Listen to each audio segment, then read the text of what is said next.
কে রুখে দেওয়া যায় না, যাবে না, যায় না, যাবে না। বামপন্থী যুবরা রাজপথে নেমে লড়ছেই লড়বে। আইন শৃঙ্খলা আবার ফিরিয়ে আনতে হবে।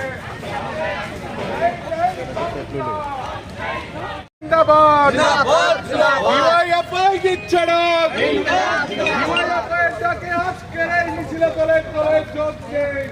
আপনারা জানেন ভারতের গণতান্ত্রিক যুব ফেডারেশন সারা ত্রিপুরা রাজ্যব্যাপী গ্রাম পাহাড় সবখানে তিনটা মূলত দাবি, সেন্ট্রালি দাবি। বেকারদের কর্মসংস্থানের ক্ষেত্রে ত্রিপুরা রাজ্য সরকারকে ভূমিকা গ্রহণ করতে হবে। নেশা সারা রাজ্যে যেভাবে রমরমা চলছে তার বিরুদ্ধে তা বন্ধ করার ক্ষেত্রে রাজ্য সরকারকে গুরুত্বপূর্ণ ভূমিকা পালন করতে হবে। এ রাজ্যে রাজ্যের আইনের শাসন নেই, আইনের শাসন পুনঃপ্রতিষ্ঠা করতে হবে।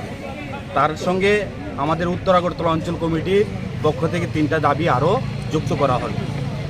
যেই ন্যূনতম যে পরিষেবাগুলো দেওয়ার কথা মিউনিসিপ্যালিটি এলাকায়, সেই পরিষেবাগুলো পাচ্ছে না।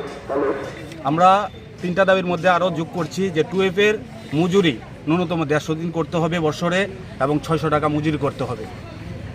বৈদ্যুতিক খুঁটিগুলোতে বৈদ্যুতিক লাইট জ্বলছে না, সেগুলাকে মেরামত করতে হবে।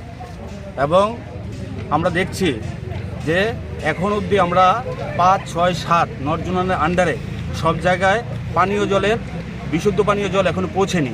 তারা বলছে ঢাক পিটাচ্ছে পানীয় জল ঘরে ঘরে ঢুকিয়ে দিয়েছে, কিন্তু ঢুকাতে এখনও পারিনি। তার জন্য আমরা এটাও দাবি রেখেছি যে যাতে করে আমাদের এই এলাকাগুলোকে যেখানে যেখানে বিশুদ্ধ পানীয় জল পৌঁছেনি সেগুলোতে পৌঁছিয়ে দেওয়ার জন্য, এবং যে রাস্তাগুলো এখনও কাঁচা, সিসি ঢালাই হয়নি, অবিলম্বে সেইগুলোকে সিসি ঢালাই করার জন্য আমরা আজকে নর্থ জোনাল অফিসে আমরা ওনাদের কাছে ডেপুটেশনে মিলিত হব। টোটাল সেন্ট্রালি এবং আপনাদের কয়টা দাবি? 6 দফা দাবি। আপনার পরিচয়?